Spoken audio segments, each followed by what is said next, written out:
they were also seeking this goal. So this is very interesting. Actually, it's even historians who looked at this, they are not necessarily emphasizing that the Druids had this kind of very high philosophy, like our Vaishnava philosophy. And yeah, I just put some pictures. So the Druids actually they still exist in the at least in the UK. So this is like a picture of one of the assembly, and they have, as you can see, they have three colors of robes. Like some of them are dressed in white, and some in like green and blue, and it has a meaning for each of them. I forgot, but anyway, it's interesting that they have also colors like us. Colors which mean something. So maybe you can pass the next piece. So.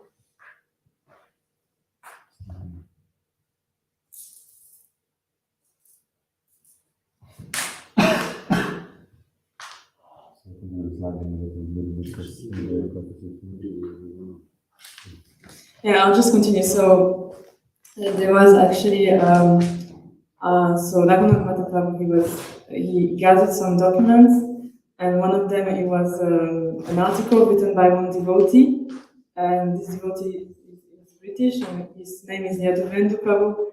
I still didn't contact him. I wanted to do it. But basically, like I think 10 years ago, he was looking at this because he heard in one lecture, Srila Prabhupada said that in the past it was just Vedic culture, one culture. And then he was a bit shocked by this statement. And he was like, really? There was really only one culture? So, and he has always been interested in the history. So this Prabhu, he started to look first from Britain, from England.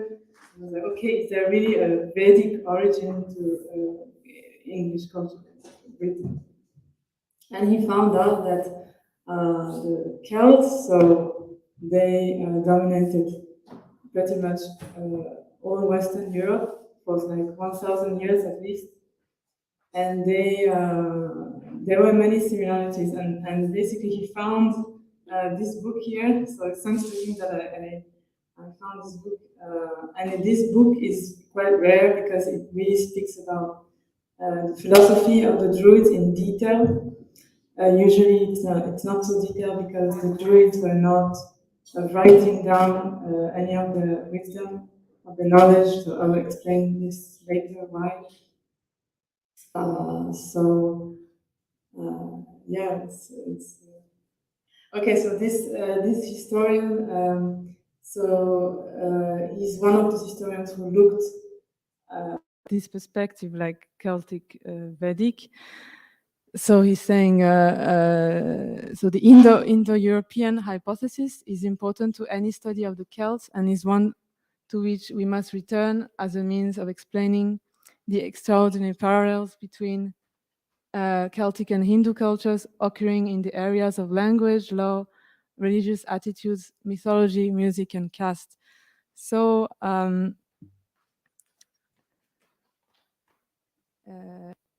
put some pictures of the swastika, because the swastika is actually a symbol that we find pretty much everywhere in Europe and India. So originally it's from India, so it really shows that India and Europe have a common, like they belong to a common cultural family. And we see it especially in language. You can pass the next, please.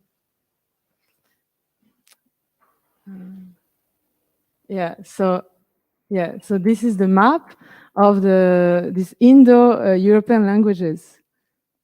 So as you can see, all European languages and Russian and even Persian belong to one family.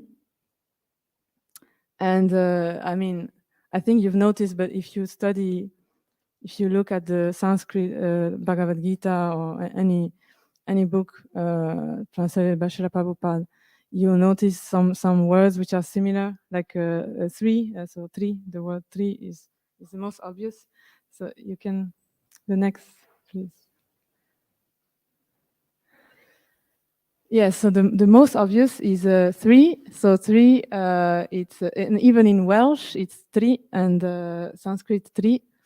The word deity is Duvdod in Welsh and Devata in Sanskrit, and mother is Mam in Welsh and Mata in Sanskrit. Shishiko Danita Mayapur Shashiki. And then the one which is most interesting, so like vision, if we see vision in terms of like knowledge, vision, and in Welsh is vid and vidya in Sanskrit.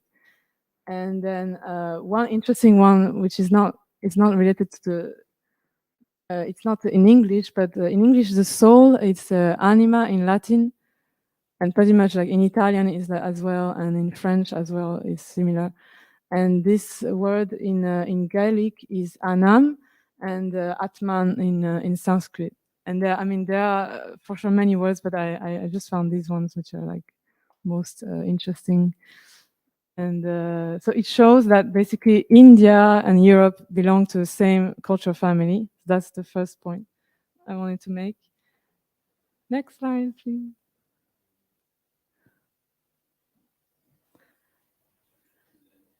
Yes, yes, please. The mic, we have. Thank you.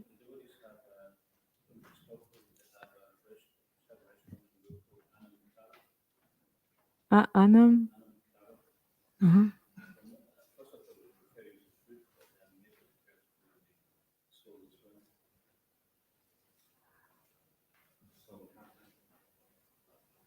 Uh-huh. Oh, so Anam is from Gaelic then. Listen.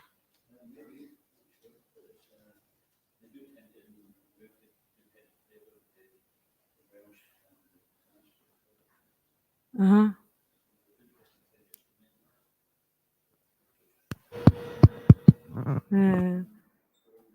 Yeah, I mean, so yeah. And somebody was saying, but I don't know this. I don't have a proof for it, so I didn't put it in any slide. But there was someone who went somewhere where people speak Gaelic, and then the one person said that the Gaelic language in Gaelic it's called Sanskrit. So it's interesting, but I mean I didn't have a written proof on it. So there's just this person who said like he met someone who said that. So anyway, the interesting things.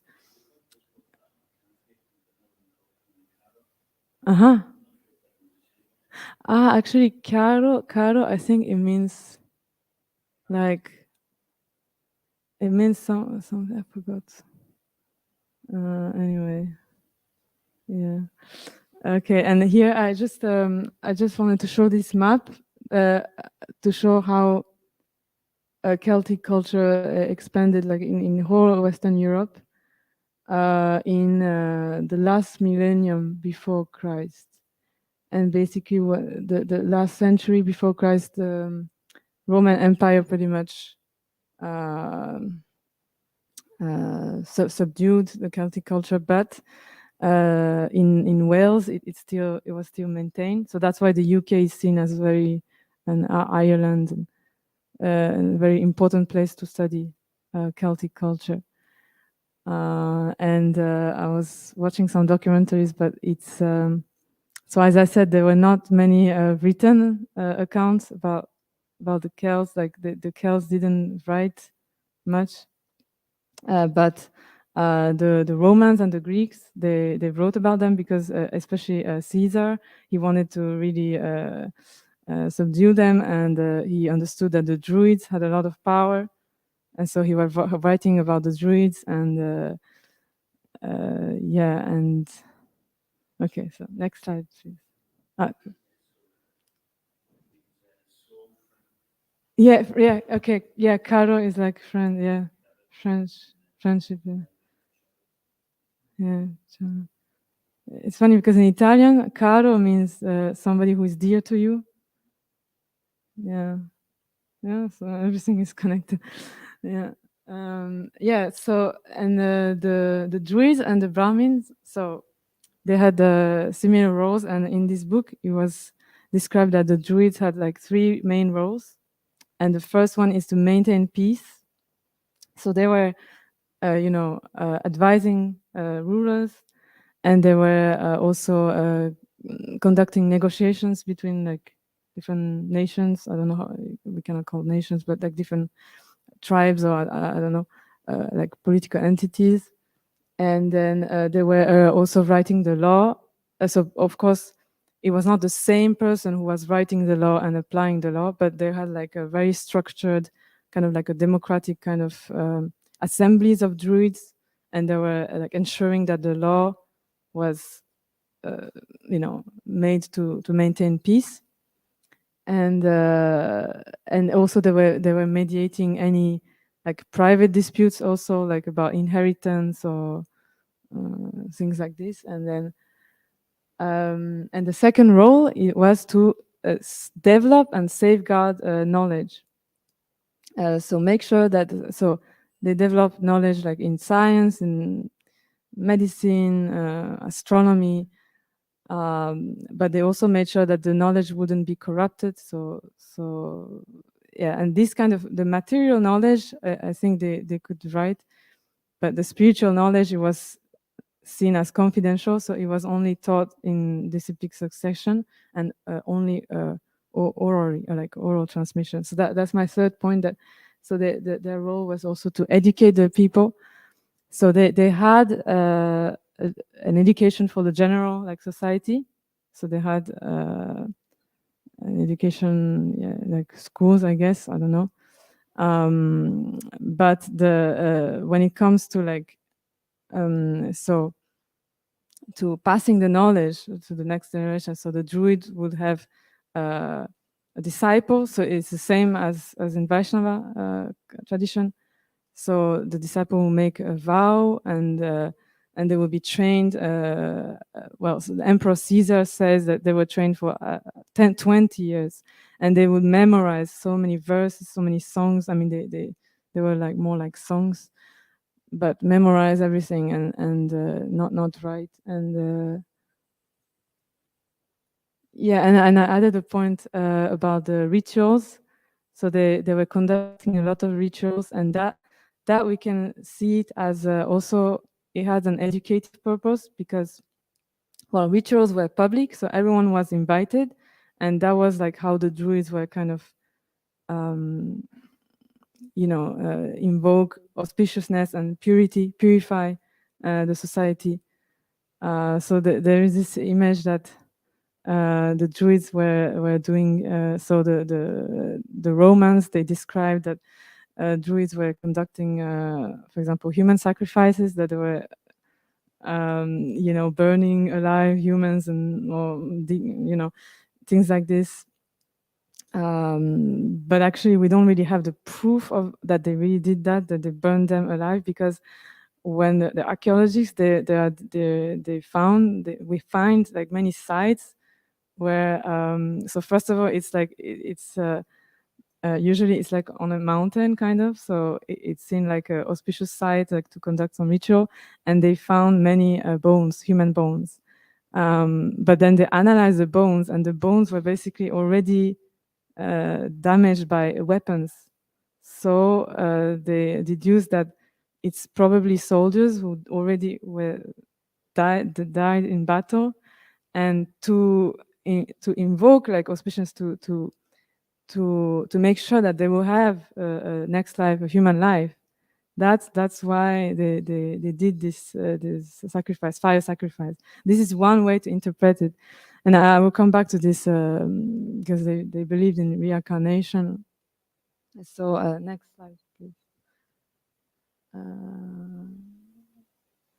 Yeah, this is just this slide about discipleship. So I just mentioned already, but there is this famous verse in the Bhagavad Gita. So just try to learn the truth by approaching a spiritual master and inquire from him submissively, render service unto him, and the self-realized souls can impart knowledge unto you because they have realized the truth. And it's the same, the druids, so they are also called bards, so it's kind of synonymous, but the druid means more like somebody who is more focused on philosophy, like ethics, and the bards, they were more like poets.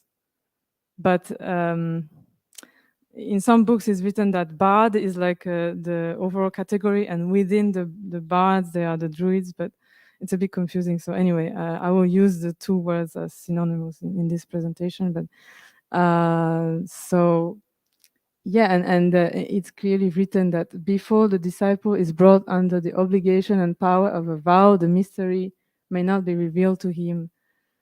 So they had a certain knowledge which was considered confidential, especially the name of God. The names of God, they were confidential. So only they could only be taught through disciplic succession, and I will come back to that later. But and then I put a picture of so Arjuna and Krishna and the chariot, and actually it's interesting because I found in a documentary that the Celts were also using chariots in battle. So the Romans were actually Caesar was very intrigued because the Romans didn't use chariots, and chariots are really coming from India. So they were invented in India. They were really used in India. And it was interesting because they had so there was a charioteer, like somebody who would drive the chariot, and the soldier, he would sometimes he would step out of the chariot, and then the driver would be always like around for him, and then he would step back in, and so on. So they were really using the chariots actively in the battle. And that's interesting because, as we know, like, so Battle of Kurukshetra, the chariot was used. And also there is an interesting fact that the Celtic, in the Celtic mythology, there's this one poem, and it was spoken by a chariot driver, that a charioteer, that he was speaking kind of like an invocation, and that made me think of the Bhagavad Gita. That Krishna is the charioteer of Arjuna, and he's speaking knowledge, wisdom to him. So there is this common, just this one parallel that we can make. Any thoughts or questions? Okay, next slide. Okay, so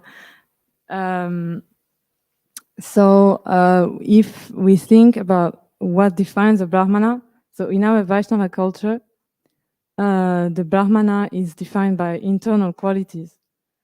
So in the Bhagavad Gita, there is verse 1842, peacefulness, self-control, austerity, purity, tolerance, honesty, knowledge, wisdom, and religiousness. These are the natural qualities by which the Brahmanas work. And then there is a Srila Rupa Goswami in the Nectar of Instruction, text 1.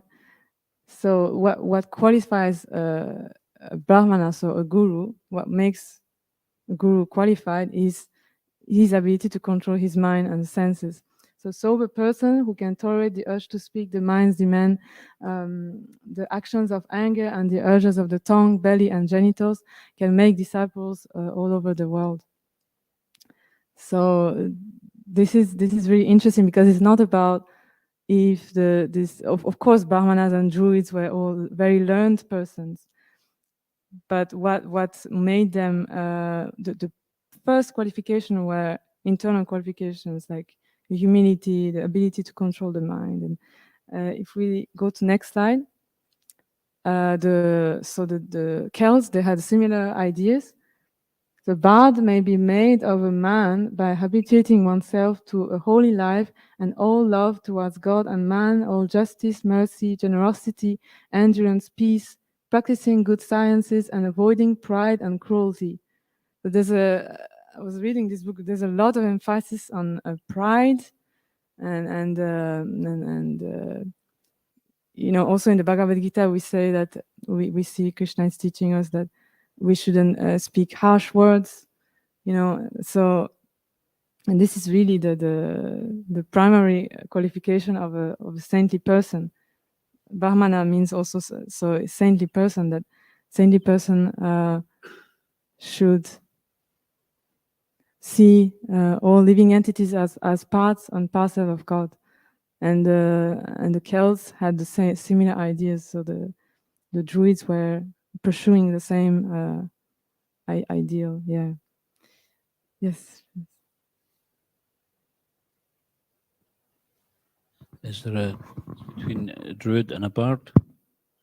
Yeah. So actually, the Druid was more focused on the philosophy. Like he was more focused on scripture, you know, and the bard was more. He was singing, like he was more like a poet. So he would like compose more verses. Yeah. But then, and then there is like a third category, which is like the ovates, like Vades. I don't know if VATE, VATE, and they were more conducting sacrifices, rituals. They were more into this. But between bard and druid, it's difficult to distinguish because also in this book, it was used like synonymously, and yeah. But I know that the druids, they're like dressed in white. That's all I know. But yeah. Yes. And so the druids, so the Druids and the bards. yeah. So last millennium, so the last 1,000 years before Christ. So they were very active in that time, but then actually after that they still were trying to maintain the knowledge. So they had like still these meetings together, you know, because they didn't want to write anything down. So they were still like assemblies of druids. And then at some point there was a rule of Henry VIII, and there it was really politically, it was very difficult to gather. So then they started to write down the knowledge. And this is so this book that I used, it's coming from writings from 15th, 16th century. And it's funny because this is the time also when Lord Chaitanya appeared, and because the disciplic succession would be broken, so then they like there was like a revival, and even in the 18th century there was a revival, and this book is from a person who collected writings from the 15th century. Yeah, I think. Yes. Swastika before? They're using something. So did they have a Varnashram system? Did they have ashrams? Yeah. Oh, they did. Yeah. Yeah, I'm gonna mention that. Yes, I have a slide. Okay, and actually, I put some pictures of. So here, you know, we see this one on the left. He's called the Globerg Prince, and there's like this statue in I don't know, in stone. I'm not sure. They found it. The archaeologists found it, and it's the only like bona fide like representation, we could say, of a we don't know if it's a druid. Probably it's a prince, but we see that he was wearing this like really like golden jewelry, like actually the druids, they well, mostly what we can find about the druids is their tombs, you know, they buried the bodies with together with a lot of jewelry, like really like opulent uh, uh, golden jewelry, and this is what is best preserved now. So this is what they were able to find, and so archaeologists are trying to like understand more Celtic culture through that. So we see that actually this is one thing I want to mention also, that they were really it was a really sophisticated culture. There was nothing they were not barbarians, contrary to the like popular ideas that we have. They were, first of all, they were very learned. So there were the druids, and then even like the weapons and all the objects that they found, they are very like highly, like technically they are very high level. And in this way, maybe we could see a commonality with India also. That, I mean, there are theories that the Vedic culture then was spread through the Himalayas, and then some populations migrated to Europe. But okay, I voluntarily I didn't like dive deep into this, because I think the point of this cross-cultural comparison is to help us in the preaching here, and if we say to the people, your the Celtic culture comes from India, I don't know if it's gonna help. So it's best to say, okay, like what we are practicing here is similar to what the Druids were practicing, and it's actually closer to the roots of Scottish people than this materialistic, consumeristic society. So this is basically the point. Yes.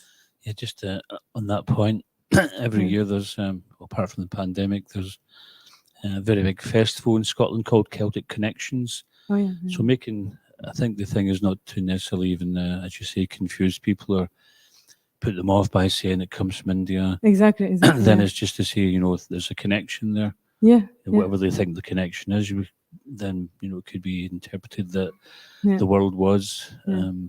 intercontinental travel was known, and there's evidence for that. Yeah. That there was connections and communication between the different cultures. Yeah. And in one sense, there's not really a different culture. Yeah, exactly. Yeah, so this Yadavendra Prabhu that I was mentioning in the beginning, he was first shocked when Srila Prabhupada said that there was only one culture at one time. But then he discovered that actually it was true, in a way it's true. And even historians, when they look, all the cultures in the world, they were more similar. The more you go back in time, they were similar. This says something, but yes. Yeah, I was watching a lecture from Sachinandan Swami on Nishinga Chaturdasi, and he was saying how the currently the oldest statue that they have found, at least in Europe, it's about 40,000 years old, and it's of half lion, half man. Oh, wow. So Sachinandan Swami was talking about this on Nishinga Chaturdasi, saying, this is Nishinga Deva. Yeah. And where was this found, the statue? Germany. Oh, wow. Okay. Yeah, I think we have many things that we don't know about history, and history is so influenced by politics. For example, this image that we have about the Druids, the Celts, very like barbarian, like it's distorted actually. So if we look closer, it's not doesn't represent it. Thank you very much. Yeah. Also, now the scientists are saying that at one time there was only one continent, and there wasn't many continents. Yes. And then there was continental drift. So that would indicate there would have been ties because it was one landmass at that time. Yeah. Yes, I heard that also. Yeah, from one devotee told me. Yeah. Yeah. Linguistically, also, I don't know how true it is, but there's some countries that are named such as Scandinavia. Apparently, that's from Skanda. Skanda, the word of god of war. Oh. Many other countries which are called Stan, that was part of a greater India at one time, because the word Stan is like a Sanskrit word for place, isn't it? Karmastan. Stan. Yes. Used cairns to bury people, because we have a cairn here that's from the Copper Age. It's like it's a big hill, and at least in Scotland anyway, they bury them at the bottom of the hill and then take a stone up to the top. Oh yeah, put a stone on top of the hill. Body, you mean? No, on the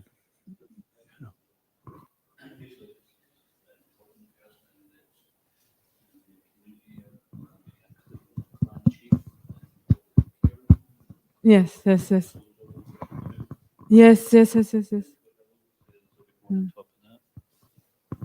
Yeah, in the documentary I was watching, there also found many sites in Germany, in also in France. I think that and especially if the person was important, that it was really like they made sure that it would be preserved, and all the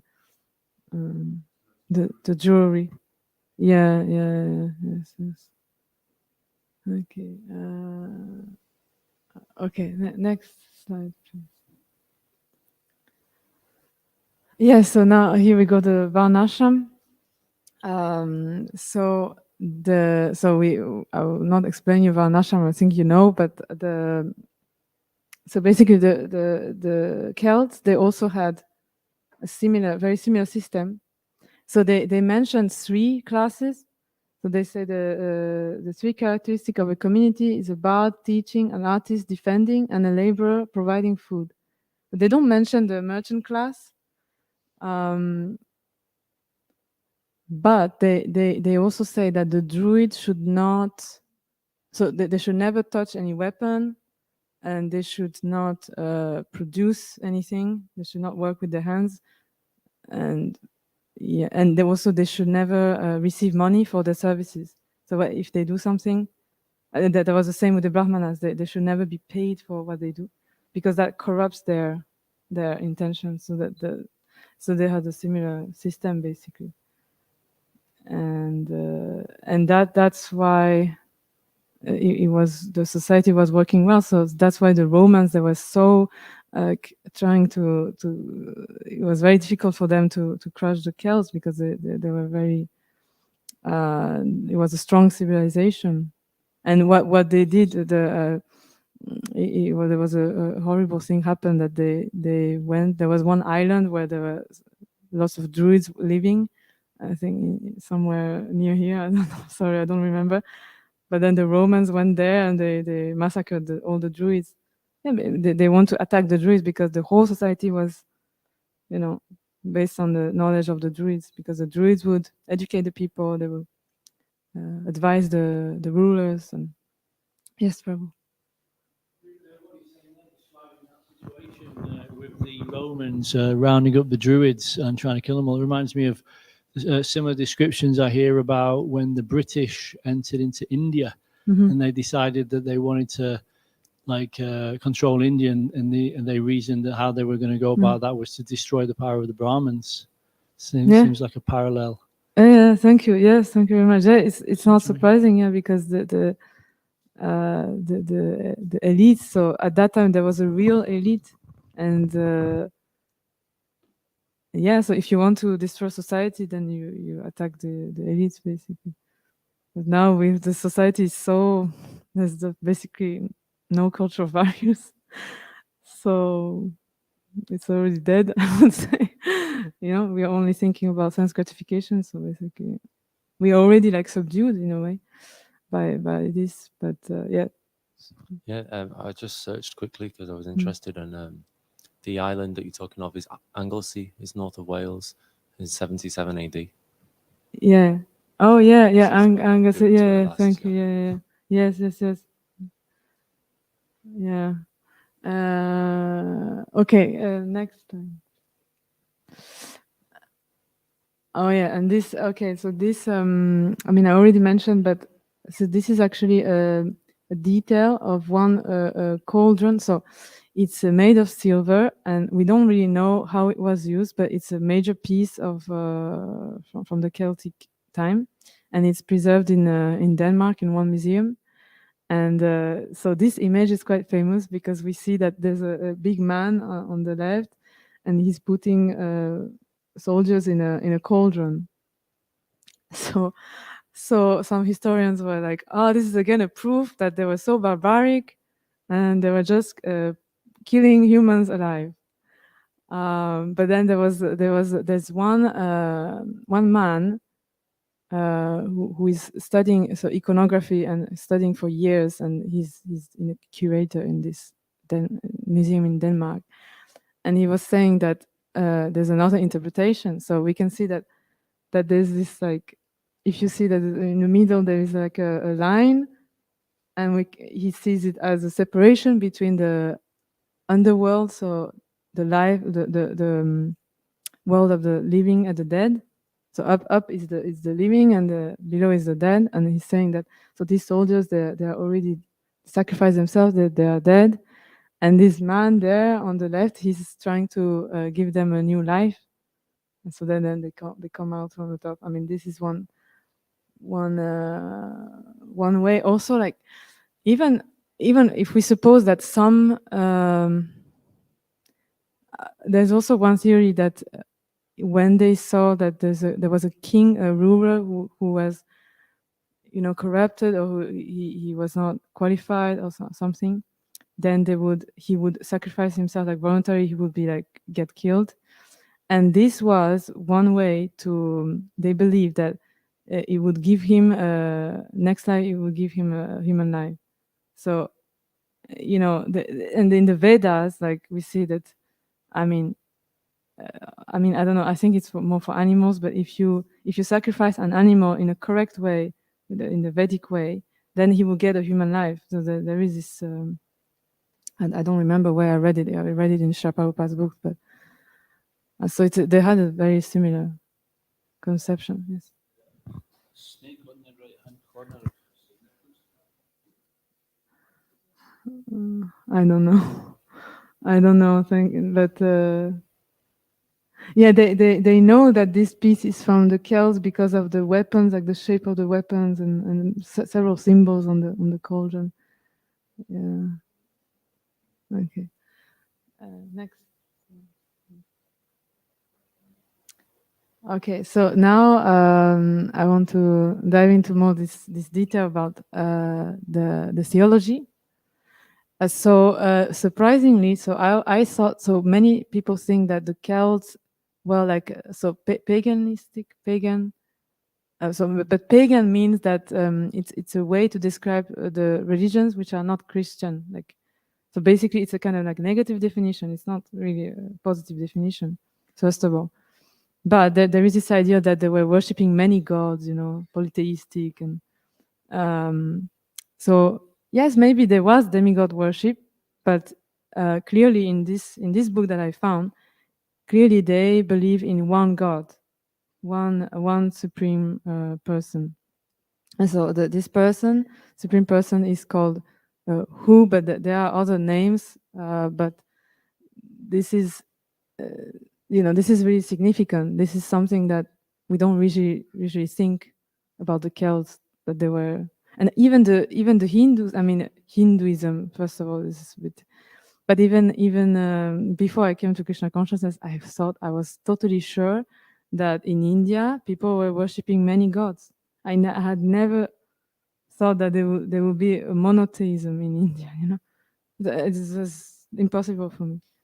But actually, there's no contradiction. You have one supreme person, and then, so yeah, this supreme person can have many incarnations, and then the demigods are serving the supreme person. So there's no contradiction. But people have a hard time to understand that it can coexist. But yeah, so this is one point. Then, so they believed in a spiritual world, distinct from this material world. And each soul is eternal and pure and has a unique relationship with God. So this was confirmed even by Caesar. So actually many Roman, several, so Caesar and then other Roman and Greek writings, they confirmed that the Celts believed in reincarnation. So that's like 100% sure. I say this because this might. So this was written, these writings were from the 15th century, and it might be that these Druids at that time, they were a bit influenced by Christianity. So that's why I'm saying this, that, okay, some things might not be fully matching what was practiced back then, before Christ. But for sure, they believe in reincarnation, so that's one point. And then, so we take on different forms of life according to our actions. They have this idea of karma, and then and only the human form of life can give us the opportunity to attain pure love. So they call Gwyn Vid. So Gwyn means pure, and Vid, as we saw before, it's knowledge. And it's interesting, when I was reading, they consider that knowledge, the real knowledge, is actually love of God, like so transcendence. Like, so you know the soul, the super soul, I mean, they don't write it like this, super soul, but basically when we speak knowledge, it doesn't mean like, you know the mathematics and sciences, but you know your constitutional position, and you develop love of God. So that's real knowledge. And they have a words to describe. So Anun is actually our equivalent of the lower planets. So I mean, we can call it hell, but it's yeah. So this is the lowest. Okay, so it's the lowest form of life that a soul can take. So this is Anun, and then they believe that. So they describe it as a circle. So the circle of birth and death is called Abred, and this is where you have the opportunity to. So you take on different forms of life, and you have the opportunity to learn your constitutional position, and then in the end you attain Greenvid, so this pure knowledge. Shishiko Danita Mayapur Shashiki Jai. Okay. Yes. Next slide. Okay. So now I have just a quotation about this. So they. Actually, it's interesting because the Druids believe that you have a gradual progression, and they believe that it's necessary to go through every form of life to learn, actually. So every living and animate being shall traverse the circle of Abred from the depths of Anun, so that's the lowest form of life, to the extreme limits of what is low in every existence. And they shall ascend higher and higher in the order and gradation of life until they become man. And then there's a verse in the Bhagavatam, while rotating in the cycle of birth and death again and again in different species, because of his own fruitive activities, the dependent living entity, by good fortune, may happen to become a human being. This human birth is very rarely obtained. So we can see that they had this similar idea that human life is very rare, and yeah, it should be used for the cultivation of knowledge. Yeah. Next slide. And then this is really interesting. So how the Druids were thinking, like why where we come from and why we fell down. So they believe that all the souls are originally they were in this realm of pure knowledge, pure love. So Greenvid. But they believe that there's another circle beyond it, which is called this Kugand on the right, and this is they believe that only God can stay in there. So the jivas can also step in there, but they cannot stay. They think that the living entity was in the spiritual world in Queen Vid, but he became proud and he wanted to venture into this Kugan. I don't know, maybe the equivalent, I was thinking maybe it would be the Brahmajyotir, because Brahmajyotir, we know that, we can merge into it, but we cannot stay there so long. You see what I mean? So this is what I was thinking. But anyway, it's interesting that they think, okay, we were all in the spiritual world, and then we were proud. So then we wanted to step into this realm where only God can be. Also, they can be, so 3 causes was their fall in Abred. So the pride, then number 2, contempt and hatred of the circle of Greenvid. So, I mean, this is difficult to understand, because if we think that in the spiritual world there's only bliss, then how can there be like hatred and contempt? And it's interesting because they say that in the spiritual world also there can be this kind of emotions. So this is interesting. They don't see it as everything pure, but they see So you can see that it's circles. So circles means that they think that there is a continuous improvement. So even in the spiritual world, they see that we are still learning continuously, and we perfect this our love. So it's continuous improvement and learning, and then sometimes you fall, so then you have to again learn through the cycle of birth and death. And also, the third point is like a kind of curiosity, like desire for something else. So this is also in our Vaishnava philosophy. Also, it can be we hear also that, because we were curious also. So it can be also that we were envious of Krishna, but also like we were kind of curious what's going on down there in the material world, and then that's why we fell down. So it's similar. It's a similar idea. And I just quoted from the Bhagavad Gita this verse where in the chapter 3, Arjun asks, what is causing us to act sinfully? And Krishna answers that it's only lust. Only lust is causing these sinful activities. So the wise living entity's pure consciousness becomes covered by his eternal enemy in the form of lust, which is never satisfied and which burns like fire. So it's similar, but I was thinking it's interesting that they have this idea of circles, and then we fell down from pride, and then so yes, Mataji. I didn't understand that properly. So the three circles are part Yes. of the spiritual world, and Actually, this abred is material world, okay. and it means this is a cycle of birth and death. So we can view these circles as so circle of abred. So we are there, and we are learning through this circle and birth and death. And then there is in the spiritual. So even when we go to the spiritual world, the work is not finished. So they think that you continuously learn. But it's also in a Vaishnava philosophy. It's also true. You also. I mean, I will mention it later. But you also more and more you perfect your devotion, and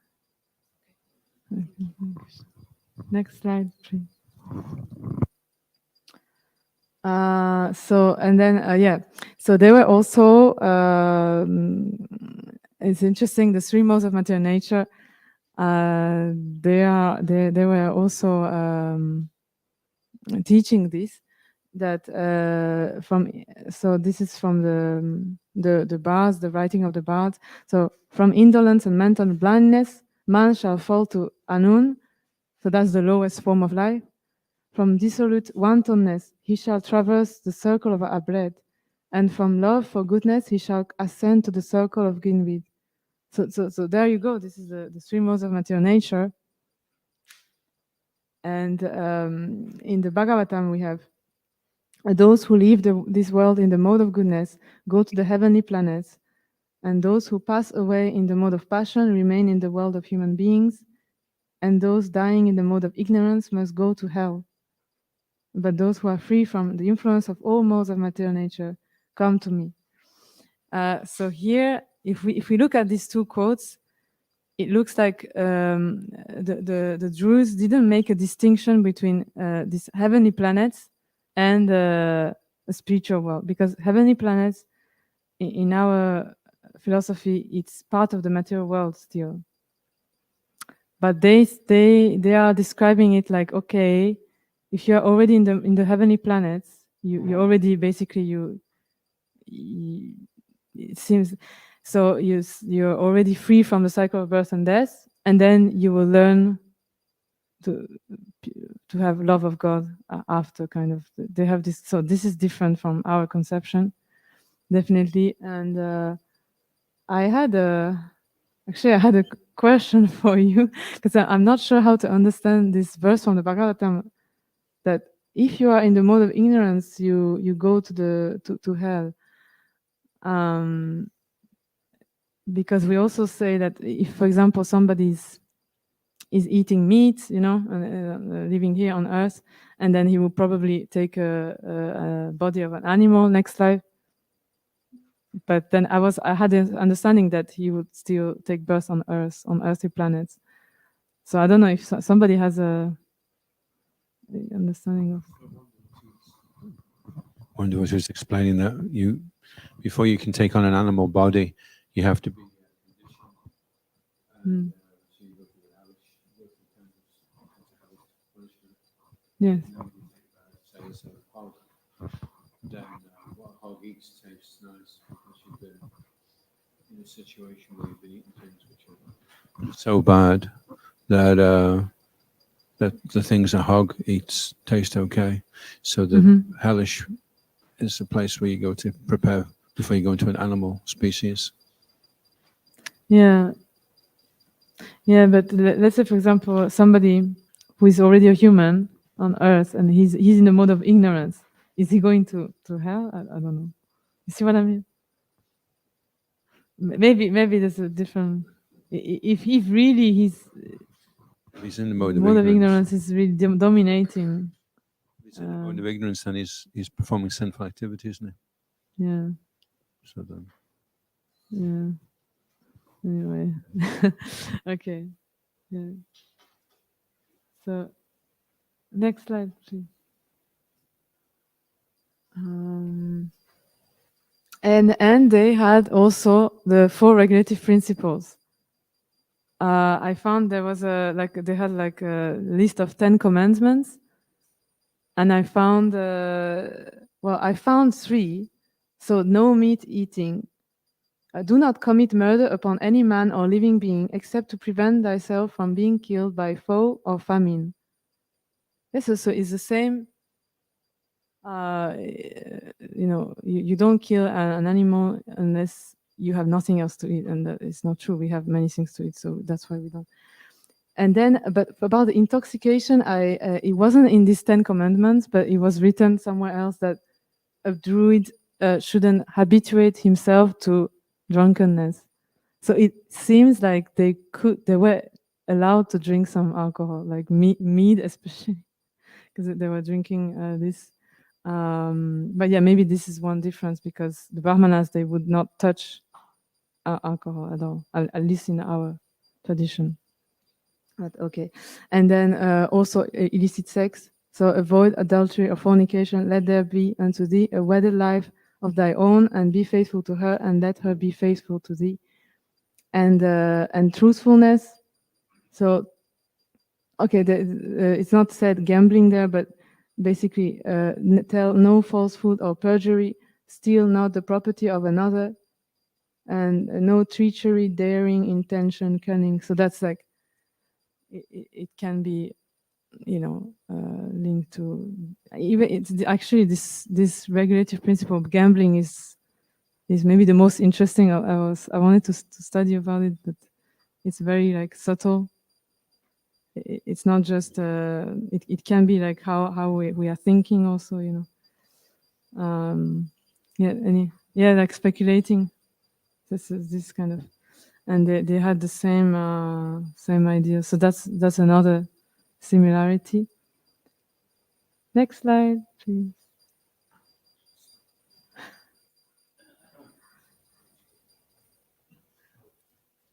Oh yeah, yes. Yeah, I just had something that I heard about the Druids drinking alcohol.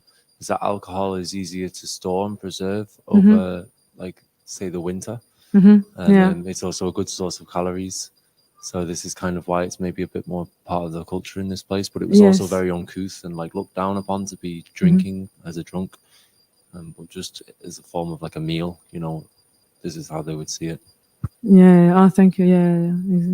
Yeah, that makes sense. But just like in everything else, these things are in different modes. You can preserve food in the mode of goodness as well, because alcohol is in the mode of ignorance. So you can preserve food in the mode of goodness by drying or pickling or putting it in oil, for example. But putting it in the alcohol is preserving it in the mode of tamas. Yeah.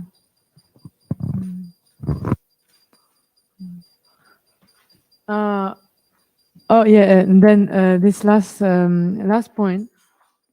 So as I said, the Druids don't make necessarily the distinction between. So they say that if you can really situate yourself in the mode of goodness, you will get out of the cycle of birth and death. Now, in our philosophy, it's not the case. It's not enough to be in the mode of goodness, because you will just be in the heavenly planet, but you will still be in the cycle of birth and death. So they were thinking, okay, it's enough if you're in the mode of goodness, you get out of the cycle of birth and death.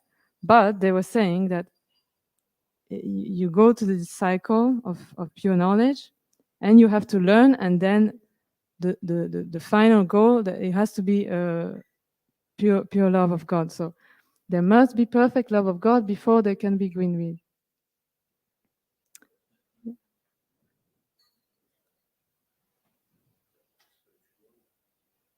Yeah, this green vid is green means pure, and vid is knowledge. So this circle that I was showing before. So it's a bit strange, because on one side they say if you're in the mode of goodness, you go to this green vid, you will go there. But on the other side, here it's saying there must be love of God. So I think they just don't make the distinction so clear. But I think it's so. So thanks to Prabhupada, we understand that there's a distinction. Like, it's not enough to be in the mode of goodness, because you're still attached to this cycle of birth and death. So, and you situate yourself in pure goodness, and that's loving service to Krishna. And so Krishna says in Bhagavad Gita, to those who are constantly devoted to serving me with love, I give the understanding by which they can come to me. And I put a picture of the Lord Chaitanya and the illiterate Brahmana. Does somebody know this story? I want to tell it. Do you know the story of the illiterate Brahmana and Lord Chaitanya? That the illiterate, like, he couldn't read. So okay, so I just thought it was a really nice story, because basically there was this one Brahmana. He was trying to read the Bhagavad Gita, but he couldn't read. He couldn't read, and everybody was making fun of him. And then Lord Chaitanya came, and he was like, but why is everyone laughing? And said, he cannot read. Then he came to him, and he saw him. So this Brahmana was holding the Bhagavad Gita, and he was crying. And Lord Chaitanya asked him, like, why are you crying? You cannot read. So, and then he said, I'm crying because I forgot now what he said, but that he felt this bhava, this emotion from the fact that Krishna was teaching Arjuna. That maybe there. Thank you. That Krishna, Arjuna asked Krishna, please, can you be my charioteer, and can you drive my chariot? And Krishna said, yes, I can. And so he put himself in a position of servant for his devotee, for his friend. So he was crying because of that. So and Lord Chaitanya embraced him, because he saw much more devotion in this Brahmana who couldn't read. But he had this bhava in him already. So this is this. So I think Irit said, like, I give the understanding by which they can come to me. So it's okay if you cannot read. The only important thing is love, and we have we have also this idea that even if you attain bhava or prema, there's a continuous, like, there are different stages inside. There's continuous improvement until mahabhava. So there's this verse in Madhya Lila, Chaitanya Charitamrita. So love of Godhead increases and is manifested as affection, counter love, attachment, sub-attachment, ecstasy, and sublime ecstasy. So I just wanted to mention this, because the Druids also had this idea that love of Godhead is continuously perfected.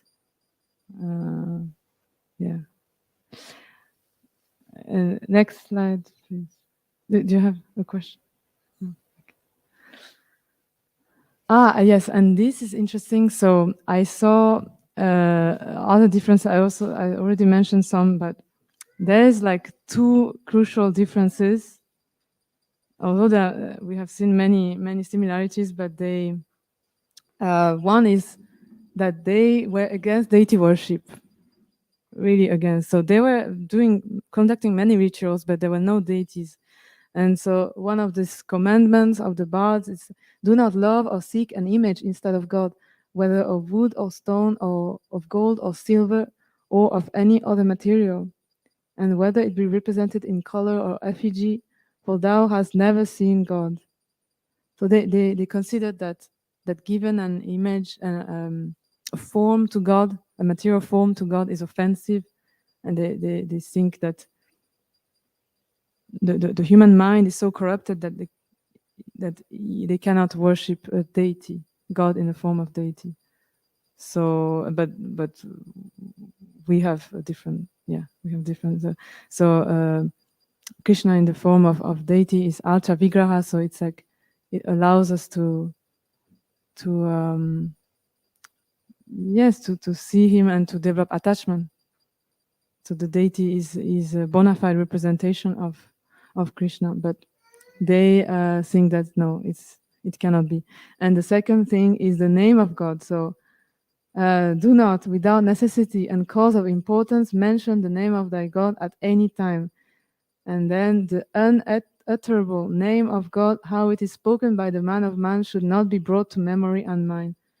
So we do Harinam. We, the name of God, the holy name, even if it's uttered, in an offensive way, it's said that it can purify the person. So we have a totally different conception here, like especially the Vaishnava, because maybe in other sampradayas or other in the Vedas, maybe we may find other places where you shouldn't or something. But in the Vaishnava tradition, anybody can become a Brahmana, anybody can chant the holy name, anybody can worship the deity. So that's totally, it's different. But yeah, I just wanted to mention these differences. And next slide. Yes, and this is for conclusion. I wanted to mention that. So every time we look, at this, even when we look at the Celts, that they were performing all these complex rituals, and then, people might have a view of religion like something that we cannot practice. It's so complicated. Well, we are very lucky because thanks to Chaitanya Mahaprabhu and then Srila Prabhupada, we know that if we practice the 4 regulative principles and we chant and we practice different austerities, then we can really purify our hearts and develop love of God. I don't know what the modern Druids are teaching, but basically I just wanted to mention that in different yugas there's a different way to worship, different dharma. So in Satya Yuga, so whatever result was obtained in Satya Yuga by meditating on Vishnu, in Treta Yuga by performing sacrifices, and in Dvapara Yuga by serving the Lord's lotus feet, can be obtained in Kali Yuga simply by chanting the Hare Krishna Maha Mantra. So see these images, as you can see. So so in our preaching, it's important to emphasize that in Kali Yuga now, rituals or like meditation, like sitting and meditating, is not practicable for our mind today. And but especially so, I think Om Sweet Om is really brilliant because we just we can really give people an experience of transcendental, some transcendental state through the prasadam and the chanting and dancing. So the guests who come, maybe they might not be fully aware, but yes, it's the way to preach. today. So, and next slide, maybe. I think I put a quotation. And yeah, so actually, His Holiness Jayaveta Maharaj, he wrote a book called Vanity Karma, and it's talking about the Ecclesiastes, which is a part of the Bible. And because Maharaj is of a Hebrew background, a Jewish background, so he drew a lot of parallels between the Ecclesiastes and the Bhagavad Gita and Srimad Bhagavatam. And then it's beautiful in the introduction. He says that each person is a culture unto himself, each of us seeing a different world, and yet some messages like those of that's the name of Ecclesiastes in Hebrew. I don't know how to pronounce it. And the Bhagavad Gita are not only cross-cultural, but transcultural, in the sense that they go beyond times and spaces, beyond cultures and languages, to speak to our deepest issues. Whoever we are, we cross beyond our cultural boundaries to reach a deeper understanding of ourselves. So even when I was working on this, Raghunath Bhatta Prabhu, he didn't really give me like specific, instructions on how to approach it. But because my interest is in the philosophy, in the theology, so naturally, like I was like drawing some parallels, and I think I also got inspired by Maharaj, so how to approach this, and yeah, I think I'll end here. If you have other questions, please. Thank you.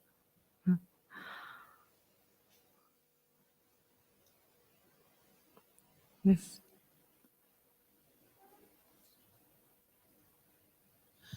Did you put this presentation together yourself? Yeah. Yeah, it's very good. Thanks. And is it something you think you will build on as well? Because I'm sure there's a lot more information that can expand on it. Yeah. So Raghunath Bhatta Prabhu asked me to like prepare like a kind of booklet that if we make a booklet of like A5 size, and we could distribute it, Om Sweet Om or on Harinam or I don't know, in other settings as well. Yeah. Yes. I always heard that there was no information about the Druids, and even less information about the Picts. The Picts. The Picts were before the Druids, or the Druids were before the Picts. I think the Picts came over later, actually. First of all, there was the Druids, but because they didn't have anything written. Yes, exactly. Yeah. Then it was really difficult to work out, what they were doing.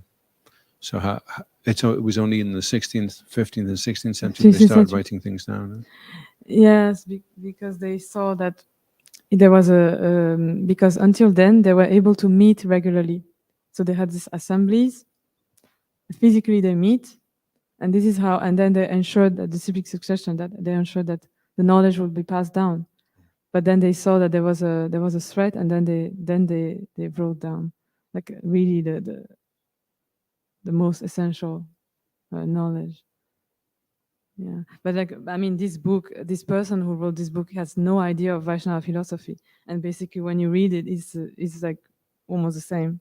So it tells something, even if maybe this philosophy is not exactly the same as what was practiced by the Druids before Christ.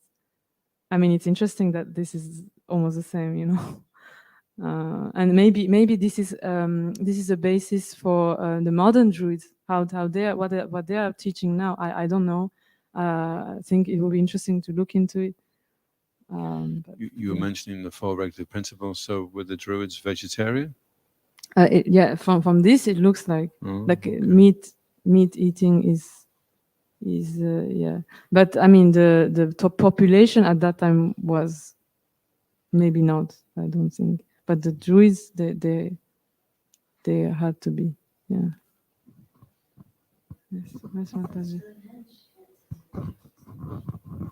Stone Age? Stonehenge. Yeah, like these big stones. Yes. Yeah, definitely. They were used in rituals. I didn't. Sorry, I focus on more on the theology. But yes, they were using this. So they were not. They didn't have deities, but they were using like for the rituals. They were using certain places which are like more like elevated, like on a mountain, like and flat. So they have found sites like this in Germany, and then yeah, also in France, I know that there are these big stones and yeah, but yeah, I don't know much about this. Sorry, but yes, it's definitely Celtic. Yeah. Yes, Mataji. So this was 1,000 years before Christ. Yeah. So do we think that when Christianity came into popularity, so this culture came down, Yeah. or was it just people stopped following, or what was the reasons for according? Well, it's mostly the Roman Empire, you know, that they're constantly like trying to crush them. And yeah, definitely Christianity but until I mean, what I understood in England, until Henry VIII, they were able to still practice and you know, but then it started to be really difficult. And it's interesting that you asked this question, because also some Druids, well, some of these writers from the 15th century, they were like monks, Christian monks, or practicing Christianity, but still they were they were trying to maintain this knowledge of the Druids.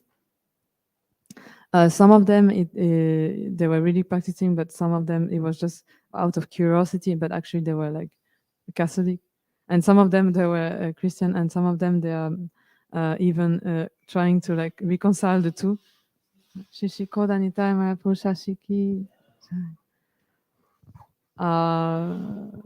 Yeah, so it's a bit, yeah, so that's why it's a bit controversial also, this book, but that's why I mentioned like Emperor Caesar, he or many other Roman and Greek observers, they observed that the Druids believed in the eternity of the soul and reincarnation.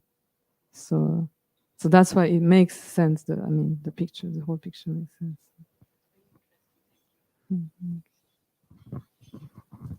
Yes, no problem. We're led to believe that there was no writings, but it may well be that sometimes one culture destroys the history of the previous culture to try to erase it from the past, isn't it? Yeah. Even in recent years, like in Russia, they were burning books to try to eradicate knowledge from the past. And back in the times of Egyptians, or I'm not sure, but they had a vast library in Alexandria, and they destroyed that. So it may well be that they were, but we just it's lost in time. Yeah, actually,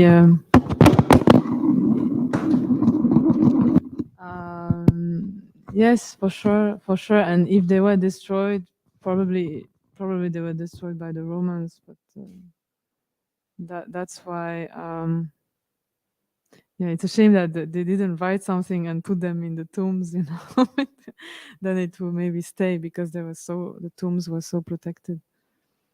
Or maybe they were, but then I don't know how it was. But that's why it's so important for a culture that they are writing. So that's why the Vedas, there's so many writings. Yes. Yes, if I remember rightly, also it wasn't that even in the Vedic times, it wasn't that the common person could read or write, and it was only Brahmins. And before that, even in previous ages, then it was just passed down through oral tradition, wasn't it? And then later on written. Yeah, it was Seems written like an later oral on. tradition there. Yeah. So when I think it was for the same reasons they started to write down, because the disciplic succession maybe was at risk, like at the beginning of Kali Yuga. So when Yeah, so maybe that's what, yeah. Mm-hmm. Yeah, yeah. Right. Yes. Probably. Like the Romans, like tried to herded them up right into Anglesey and slaughtered a lot. But I heard that some of them managed to escape over to Ireland. Of course, the Roman Empire never. I mean, well, it didn't get so far into Scotland, did it? But the Roman Empire never invaded Ireland. So you'd expect that Druids were kind of, their culture was preserved there in Ireland. I mean, Ireland, even today, has a reputation for being a very holy place. I've never really spent much time there myself. I'd like to, spend some time there and see what it's all about. But do you know much about that? Because the Druid culture would have been preserved there in theory, and then you've got Christianity. There's a strong tradition of Christianity there in Ireland as well, and kind of maybe like an amalgamation of ideas, incorporating Druidry into Celtic Christianity, which is this kind of a separate kind of branch of Christianity, isn't it? Celtic Christianity. Yeah. Which then kind of like preached back across Europe, isn't it? And there's a famous, have you heard of Columbanus, a famous Irish missionary who like preached in France and other, like the Saint Columbus, and he went to Iona. He was from Ireland, and so maybe, did you know much about that? Maybe this, to some degree, Druidry was incorporated into that version of Celtic Christianity. Yeah. I was just mentioning to Mataji that they, and especially in this book, there is some extent of that there were so some of them, they were actually Christian monks, and they would incorporate. So they were working on preserving the knowledge of the Druids, but then they were like trying to incorporate. So for example, they would say, okay, the Druids believed in one God. That one God, actually, it was incarnated in Jesus Christ. So so they're just trying to make the two compatible. But actually, it's also not totally like untrue, or you know what I'm saying. It's not. I would say it is compatible, the two maybe, but then I'm not. But I don't know much about Ireland. But I know that yes, it's true that Ireland is one of those places where it was best preserved. But yeah. Yes.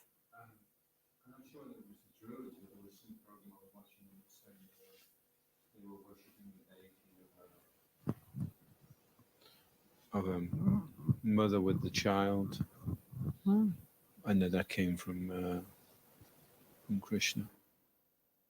Where? I don't know. From India.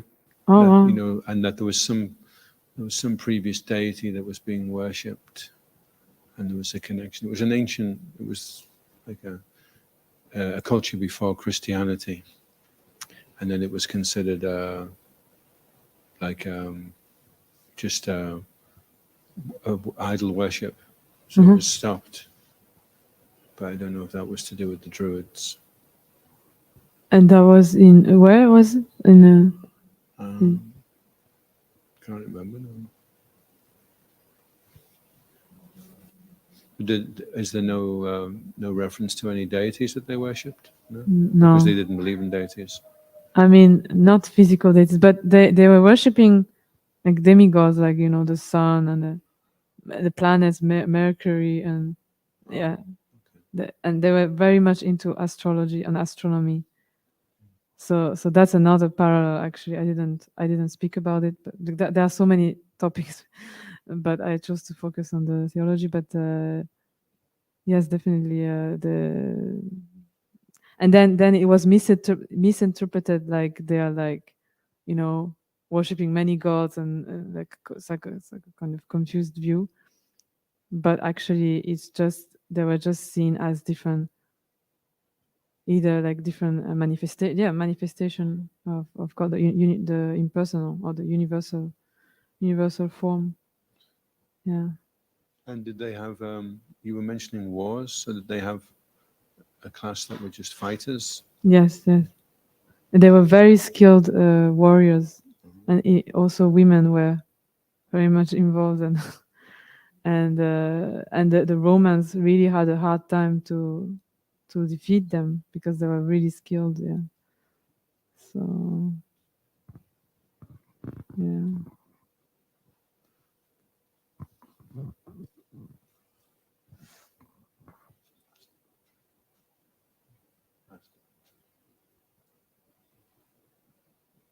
Okay. Thank you. Thank you so much.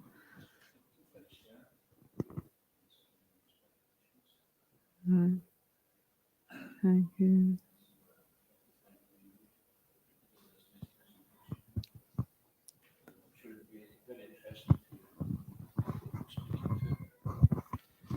I can see that we can expand on this presentation and do it in the various places where we have outreach programs.